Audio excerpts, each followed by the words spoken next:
সহিহ বুখারী আজান অধ্যায়ে রাসূল সাল্লাল্লাহু আলাইহি সাল্লাম নামাজ শুরু করার আগে সাহাবীদের বলতেন, তোমরা কাতার সোজা করো, দুজনের মাঝের ফাঁকা বন্ধ করো।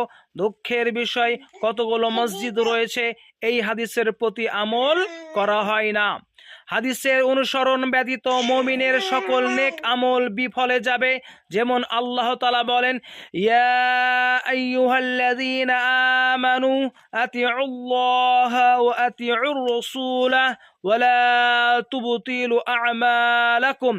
হে ঈমানদারগণ, তোমরা আল্লাহর আনুগত্য করো ও রসুলের আনুগত্য করো এবং তোমরা তোমাদের আমল সমূহকে বিনষ্ট করো না। সূরা মুহাম্মদ 47 নম্বর সূরা 33 নম্বর আয়াত। আমরা প্রতিটি আমল, প্রতিটি ইবাদত, প্রত্যেকটা ইবাদত রাসূল সাল্লাল্লাহু আলাইহি সাল্লামকে অনুসরণ করেই করব ইনশাআল্লাহ।